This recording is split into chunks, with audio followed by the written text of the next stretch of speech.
Hari Om. Om Tvameva Mata Cha Pita Tvameva Tvameva Bandhuscha Sakha Tvameva Tvameva Vidya Dravinam Tvameva Tvameva Sarvam Mama Deva Deva. Om. Thou art our loving mother, thou art our compassionate father, thou art our true friend and constant companion. Thou art our only wealth, and thou art our only wisdom. Thou art all in all. Om Shanti Shanti Shanti. Peace, peace, peace. I shall try to explain this morning the complete text of the Lord's Prayer. But I'll go summarily what I have already explained to you. In the first place, I wish you to remember that the Lord's Prayer was taught by a divine incarnation who was the embodiment of Godhead. In other words, one who had the supreme illumination, who had realized his oneness with God. And he taught that to his disciples. And these disciples were no ordinary people. These disciples were far advanced. In fact, Jesus, the great illumined master, by his touch, gave that wisdom to these disciples. And this prayer, this Lord's Prayer, was taught to those disciples in aphoristic form. They already knew the implications. They were taught how to meditate, what to do, what to think while meditating. They were taught all that. And this Lord's Prayer in aphoristic form gives the key to those thoughts. Now again, I must explain to you that there are many different classes of people who pray to God. In the Bhagavad Gita, we learn how there are 4 classes of people that devote themselves to God. Not everybody devotes himself to God. The one class is one who is distressed, those who are distressed. They have suffering, they are distressed, they find no way out of that suffering, so they pray. And that is the petitional prayer, in order that they can remove their suffering, they can be free from their sufferings. Then there is another class. They are seeking for wealth, success, comfort, health. You see, something they lack, and they try to gain something materially in this world, but they become frustrated, they become defeated in their pursuit. Then they pray to God. That is one class of people.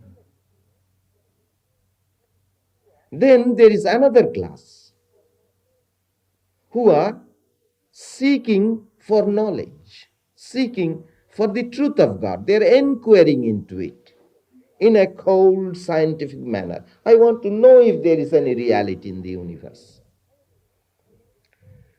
Then there is the highest class of people. They are those who have known that God is. They are not inquiring if God is. They know God is. And they also know that everything else in the world is so transitory, so ephemeral. So they have that spiritual discrimination unfolded, developed in them, and they know God alone is real. And they seek God, and God only. Now, there's nothing wrong in the other classes of people who pray to God. It's no criticism against them. As in the Gita we read, noble indeed are all these souls. They are all great. Why? To pray to God is noble. No matter why you pray and how you pray and what you pray for. But to think of God, that is the greatest thing in life. My master once told me, blessed are those moments, and blessed are those moments only when your mind is dwelling in the thought of God. Those are the blessed moments. No matter how you approach, with what motive, with what purpose you approach, it does not matter. But pray. Then Sri Krishna in the Gita points out that how those who pray realizing that I am the only reality, they are my very self. You see, they are the dearest one. You know, in life, for instance, if there are two friends, if you ask your friend or if you are friend to your friend because you expect something from him, of course he will give you. But he will think he is friendly because he wants something from me. But if your friend, if you give your love and you ask for nothing, naturally that friend considers you as his dearest. Same way with God also. So those who come to God for God's sake are the noblest of all, are the dearest of God. Now again in this connection, let me make the distinction that there are really two classes of prayer. One is petitional prayer, and that I might call it anthropocentric. You are approaching God in order to enrich your life on earth. But you know what happens? As you approach God, then you forget this earth. That's what happens. That's why Sri Krishna says that noble indeed are all those. Let them somehow pray to God. But from our standpoint, I'm pointing out the distinction that one is the anthropocentric. That this human life is the most important life. And to enrich this human life is the purpose of life. But they have not yet known and realized the goal, the purpose of human life. Then the other class, or the other kind, is theocentric. They seek God for God's sake. They know that the purpose and ideal of life is to evolve or to unfold the divinity that is within us. It is the man in us that is creating all suffering and misery in life and all limitations. That man is to be killed in a way. The old man must die. God alone can remain. And that is the theocentric way. And here, this prayer is theocentric. Here, no prayer for enriching your human life, but it is the prayer that you may become absorbed in the consciousness of God, knowing Him to the source of happiness, joy, freedom, life. In Him alone is life, in Him alone is happiness, In Him alone is freedom. Knowing that, you approach Him. Now let us begin the prayer. But again, another thought comes to my mind. In order to be a real spiritual aspirant, I think I have said that. But in order to be a spiritual aspirant, let me repeat, no theology is needed. You see, the general tendency of man is to seek everything outside of himself. You want to be spiritual. So, you want to read philosophy, theology, beliefs. And then you become confused. This religion talks this way, that religion talks that way. There is this theology, that theology. One becomes confused. But if you're a spiritual aspirant, you have to understand that no theology is needed, no philosophy is needed. Just two hypotheses, if I can call them hypotheses. One is to know that God is. Another is that He can be realized. I can know Him. I can find my union with Him. These are the two basic hypotheses. Forget everything else. You don't have to study anything more. But if you have that awareness that God is, and He can be known and realized, and I can know Him. Others have known Him, and I can know Him. That's all there is to it. Now let us try to understand the prayer. Our Father. You see, which art? There's no question here. Because Christ, He is God. Because He has realized His oneness with God. He is the Son of God. He is aware of that. You see, you are also sons of God. You are also sons and daughters of God. There are daughters here also. So you are children of God. Only you don't know it. That's the difference.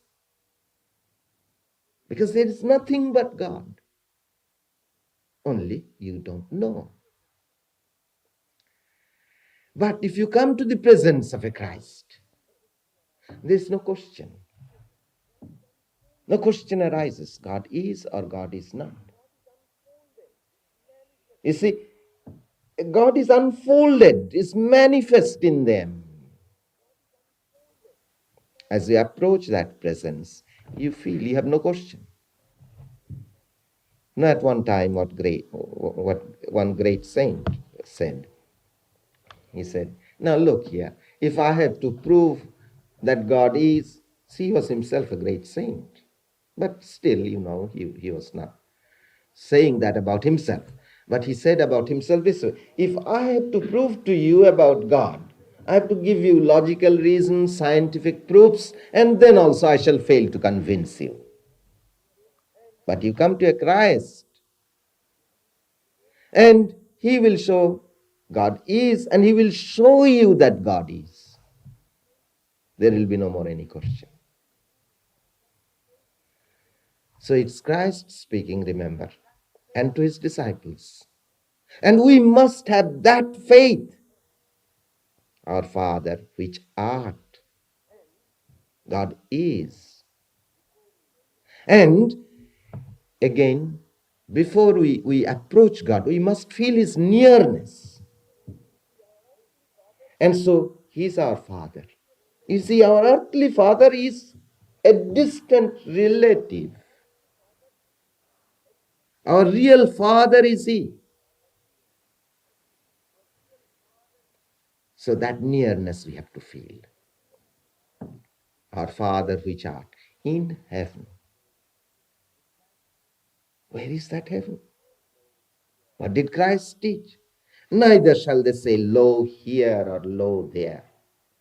For behold, mark the word, for behold, the kingdom of God is within you. You see, when you think of heaven, our Father which art in heaven, you look up. What a wrong teaching. Christ didn't teach that. Christ didn't say, look up.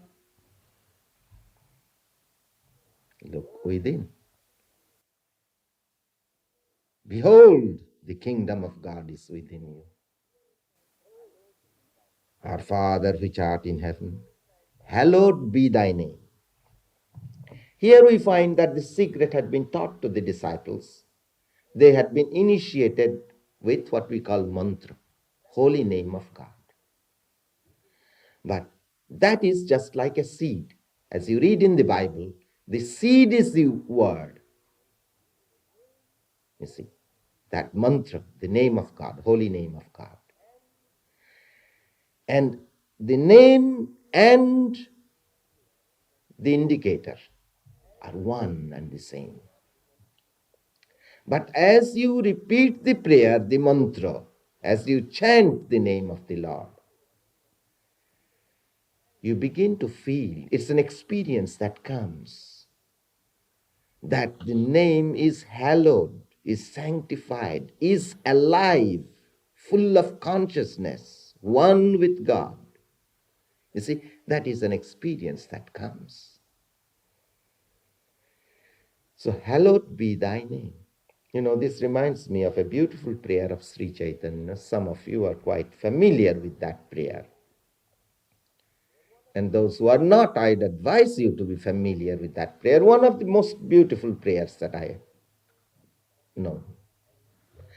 Chant the name of the Lord and his glory unceasingly, that the mirror of the heart may be wiped clean, and quenched that mighty forest fire, worldly lust raging furiously within.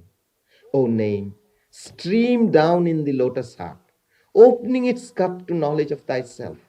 O self, drown deep in the waves of his bliss, chanting his name continually. You see, really, as you do that, that bliss does come. You are filled with joy and happiness and bliss.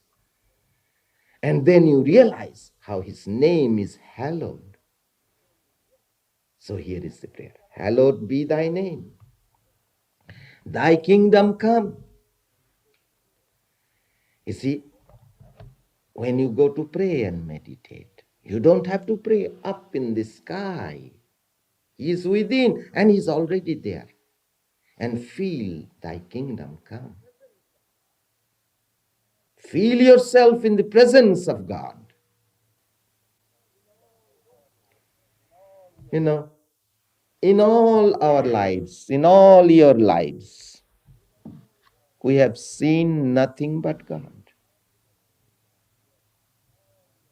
All the time we are seeing God. Only we don't know. Break this illusion. And thy kingdom come. Feel that presence of God. You see, in one moment, I tell you, in one moment, just with the wink of the eye, as it were, this whole illusion, this whole ignorance may vanish. Because already there, already an accomplished fact, an accomplished a truth that is there. Only there's a covering, thin veil of ignorance. Remove that ignorance, see God. And it can happen in the wink of an eye. You know, there's a saying of Swami Vivekananda, the room may be dark for centuries. How long does it take to remove that darkness? One strike of a light. Similarly, it does happen. The whole illusion breaks. And when you go to pray, feel that thy kingdom come. Thy will be done in earth as it is in heaven. You see, then earth and heaven have become united. You know, I have heard a great saint chant sometimes. I can't chant that way. So sweet when you chant. I give you this English translation. Mind is God, heart is God, intellect is God, senses are God, all is God.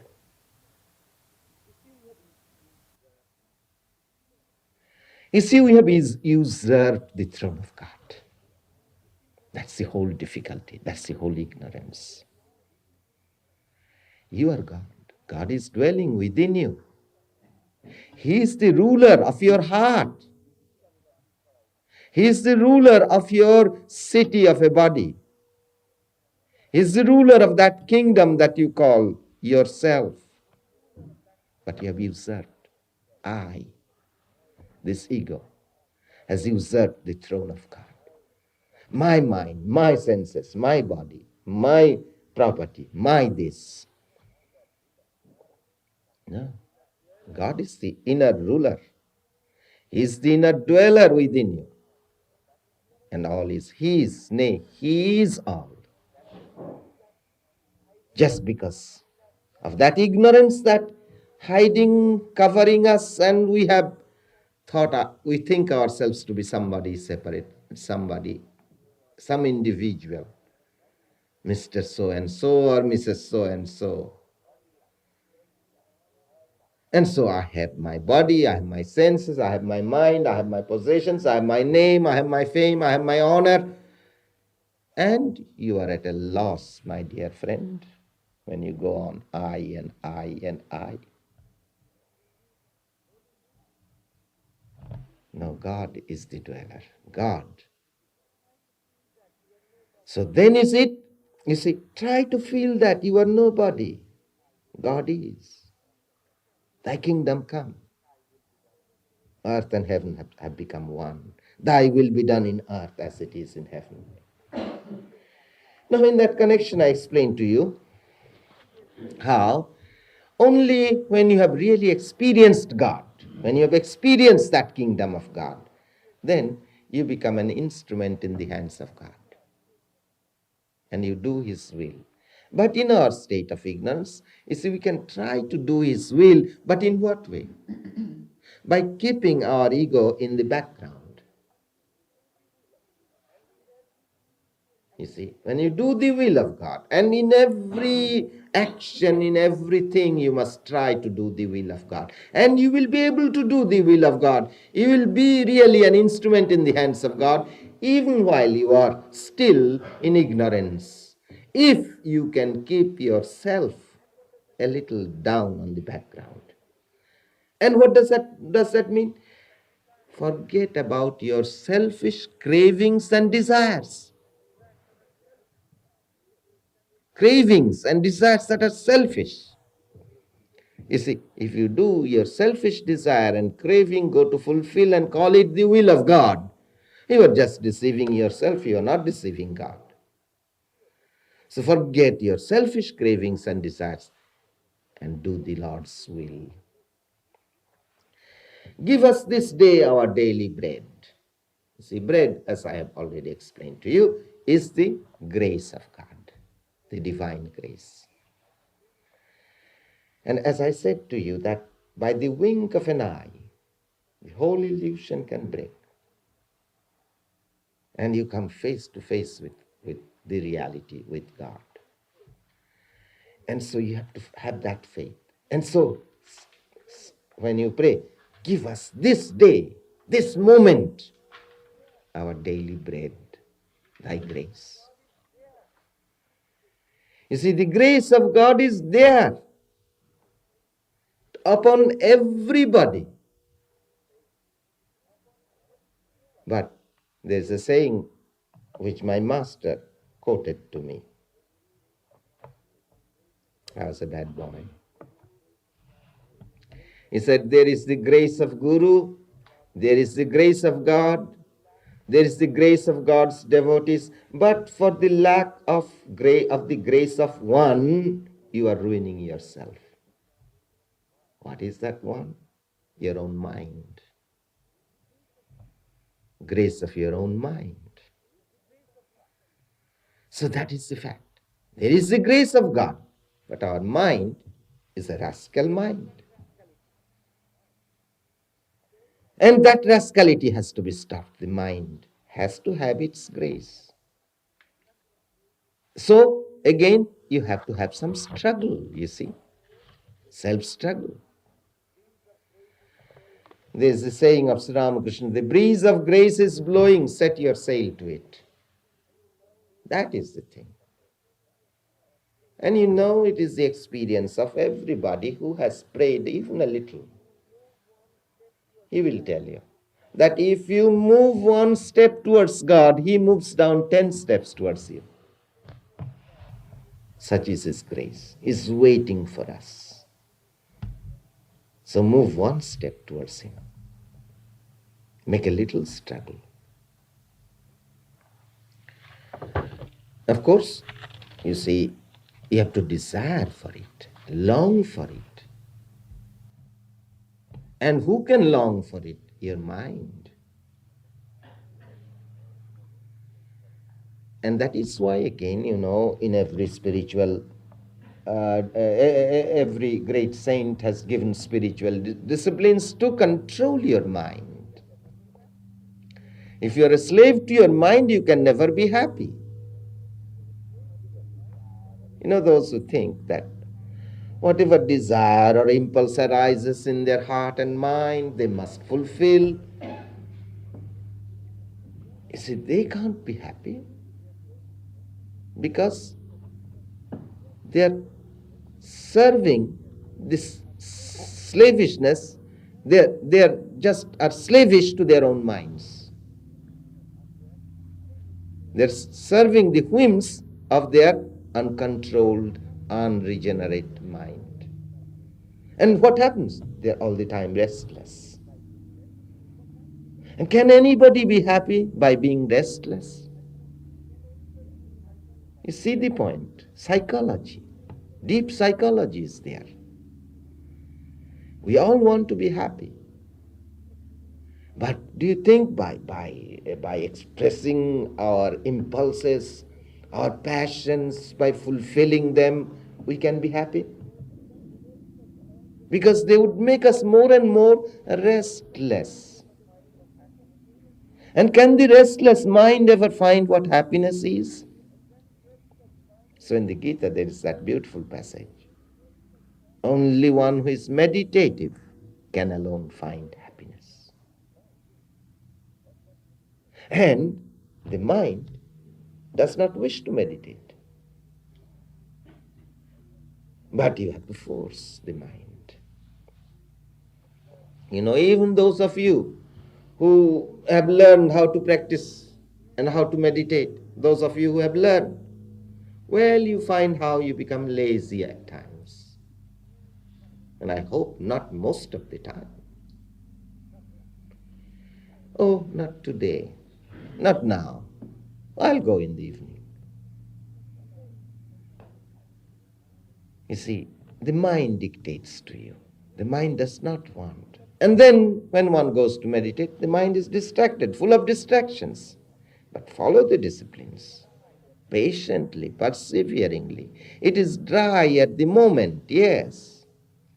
But follow. And the secret is real joy in prayer and meditation you get the moment you become concentrated. And how can you become concentrated? By repeated struggle. That is the secret. There is no other magic, no other secret. And you will feel it if you struggle for a little while, that how the moment mind becomes absorbed a little, what delight. You don't wish to give up then. and forgive us our debts as we forgive our debtors. Now, debts are the debts of karma, what we call the law of karma. Now, let me remind you of what I already explained to you. As we forgive our debtors, you see, as we live in the society, as we live with friends and people and relatives and in our social behavior, there is we affect others and we are affected by others. That is the law. You know, it is just like this. We affect the whole of mankind. It's a very deep psychology, of course. Our thoughts, our actions affect the whole mankind. And the mankind and everybody's thoughts and actions affect the rest. That is the law. Just like, to give an illustration, suppose there's a lake and you throw a little pebble. You see, it affects the whole lake. Same way, on the lake of the cosmic mind, as it were, we are so many small bits of minds. And our thoughts and actions affect in that cosmic mind, and they get it. You know, there's a saying that there is no thought that is original or new. That is the truth. All thoughts are thought out. They are in the atmosphere. You catch them. You get them. So you open yourselves to good. By thinking good and holy thoughts, you open yourself to all the good influences, the thoughts of the saints of the past, and they do remain in the atmosphere. Thoughts of the past and of the present. And you are helped. You know, at one time I complained to my master, well, you give us teachings and then let us struggle and plod along. You don't help us anymore. He said, how do you know we don't help you? Are you doing what I asked you to do? If you do, you will find that help. And that is the truth. That is the fact. You'll get that help. You'll receive that help from every saint of God. Same way again, the other way. You open yourself to evil thoughts and you'll be surprised how evil, how diabolical evil thoughts may enter into you. That's the fact. That's what happens in everybody's life if you open yourself to this way or that way. And so we are affected by others and we affect others. Then again, you see, of course, we must not blame others. That is the human tendency. You see, as I told you some other time, that how from the very origin of this universe, well, according to the Christian doctrine, how Adam put the blame on Eve and Eve put the blame on the serpent. So you are always putting the blame upon another. And that we must not do. It is our karma. You see, our way of thinking again that opens ourselves to being influenced by good or bad. And so do not hold any ill feeling towards anybody. And in your prayer and meditation, if you have ill feeling towards anybody, that, you see, you cannot approach God. Because the moment you try to approach God, that ill feeling becomes intensified. So first be reconciled in your heart. And then in your life, do not have ill will towards anybody. Pray for everybody. You see, in life, of course, sometimes you will find there is somebody that you resent very much. You can't help it. That resentment comes. And there, try to overcome that resentment. And the simple way to overcome such a resentment is to pray. Pray for that person. As you pray, love grows in your heart for that person. And the resentment goes away. And that person also will be changed by you, by your attitude. You see, we can bring out the best in one or the worst in the other. It all depends on us. Now, here again is the prayer: forgive us our dates. In other words, free us from this wheel of karma. You see, I will not go into the law of karma. I have explained to you many times, perhaps. But there is this wheel of karma, and we remain within that wheel, and we remain subject to birth, death, and rebirth. And only it is the knowledge of God, that illumined knowledge of God, that can wipe out all karmas. In the Gita we read, karma jnane parisamapyate. All karma is ended or is burnt by the fire of knowledge. In the Upanishads we read this: this vast universe is a wheel. Upon it are all creatures that are subject to birth, death, and rebirth. Round and round it turns and never stops. It is the wheel of Brahman. As long as the individual self thinks that it is separate from Brahman, it revolves upon the wheel in bondage to the laws of birth, death, and rebirth. But when, through the grace of Brahman, it realizes its identity with him, it revolves upon the wheel no longer. It achieves immortality. And so here is the prayer: free us from this debt of karma.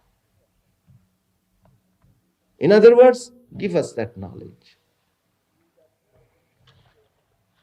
Then, and lead us not into temptation, but deliver us from evil. Now let me first try to consider what this evil is. That the prayer is to deliver us from evil. You see, here we come to the climax of the prayer, as it were. What is the evil? In the succeeding line is pointed out. The evil is the ignorance. We have forgotten that thine is the kingdom and the power and the glory forever. You see, as I pointed out, that we have usurped the throne of God. And we have forgotten that it is thine, that thine is the kingdom and the power and the glory forever. Now, and from that, from such ignorance, all kinds of temptations have arisen.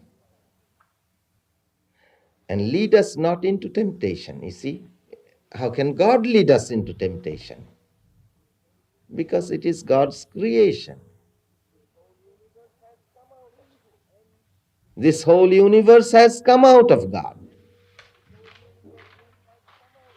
And this whole universe is in Him. And He is everywhere in the universe. But what is this temptation then? There's ignorance.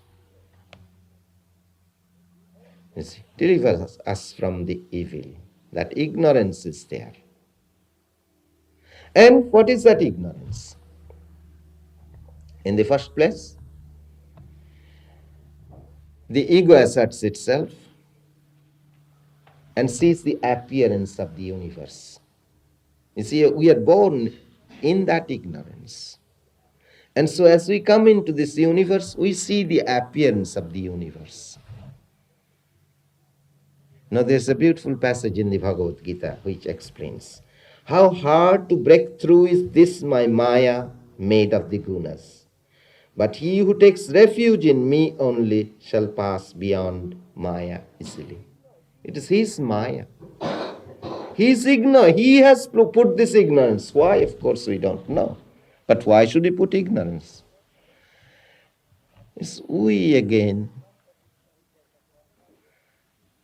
brought that ignorance into ourselves. because of our karmas. But of course, these three gunas, those are the three energies, the powers that make this universe. This whole universe is an unfoldment of the three types of energies of God called Sattva, Rajas, and Tamas. They are one with Him, yet He is not, He transcends them. He is not affected by them. That's His Maya.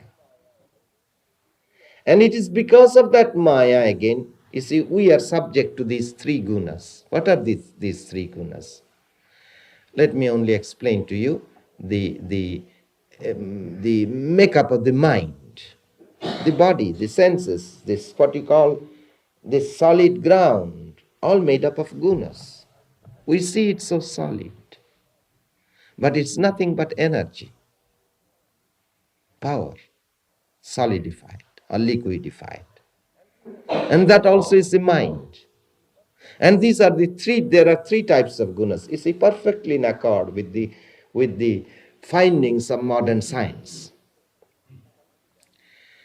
Now, of course, if we consider the makeup of the mind also is made up of these three gunas, three kinds of energies, three types of energies. One is called sattva. Its expression is tranquility, calmness. Another is rajas, restlessness, passions, activity. Another is tamas, that's laziness, lethargy. You see, these are the three types of energies.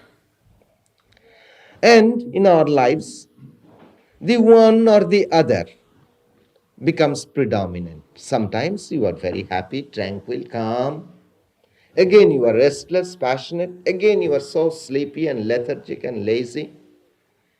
You see, these three types alternately controlling our mind.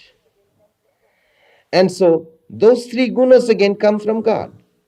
But they are not bad by themselves. It is the way we attach ourselves to them, identify ourselves with them, and that's why we suffer. The Atman, God within, your true self, is transcending these gunas, but you identify yourself with these gunas. And that is the temptation. For instance, when the mind is calm and quiet, you identify yourself with it. Oh, I'm calm, I'm tranquil. Then again, there's a wave of misery in the mind. Oh, I'm so miserable. Again, there's a wave of lethargy or laziness in the mind. Oh, I feel so lazy. So you're subject to these three, to the whims of these three gunas. In other words, you are subject to the whims of the mind, and the mind again is subjected by these three gunas. And because you identify yourself with these three gunas, you want to enjoy. You want this, you desire for that, you have craving for that or this. So it says, how hard to break through is this my Maya made of the gunas. So this whole creation is also made of the gunas. My mind is made of the gunas. My sense and body made of the gunas. What is the real nature of these three gunas? Nothing but the power, energy of God. But we do not recognize that. We have usurped the throne of God. And as such, there are temptations everywhere. I want to fulfill my passion. So I run after objects and things and persons. Through that identification, suffering and misery arises. Whereas there is a fullness within me if I go to God. And you see, in fact, what happens, there is that fullness in us. And because of the identification with the gunas, and because of looking at this universe, the appearance of the universe, We have lost that fullness, as it were. And there is the struggle, the attempt to reach that fullness. In other words, perfection is your birthright. You are complete in Godhead, and that Godhead is within you. That is your very nature. And there is perfection everywhere because there is the kingdom. It is the kingdom of God, the power and glory of God everywhere. But because of that ignorance and forgetfulness and identification, things appear differently. We begin to misread everything. But there is that urge to unfold that infinite perfection. And we think we can satisfy or express that perfection in the finite. Then we become frustrated. Then we come to God. And so, how do we overcome these three gunas and this frustration? He who takes refuge in me only shall pass beyond Maya easily. It is easy to cross this illusion, to go beyond this illusion, if we only devote ourselves to God. You see, there is a passage in the Upanishads. From joy springs this universe. In joy exists this universe. Unto joy goes back this universe. That is the true nature of this universe. Because from Him everything has come. But we do not see that joy. We do not see God. But we see this appearance. And we take this appearance as reality. Our ego is but a shadow, nothing else if you analyze. But that shadow we hold as a reality. And the shadow playing on shadows. Where can you find the light? So go within. There is the light, the truth, the way. Seated, dwelling within your own heart. Go to Him. Then what do you find? For thine is the kingdom and the power and the glory forever. Amen. There is a complete realization there. All is Brahman.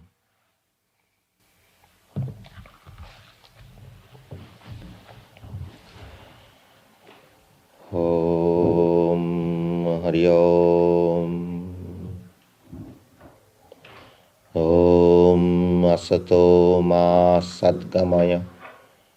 Tamaso Ma Jyotirgamaya. Mrityorma Amritangamaya. Abir Maeti.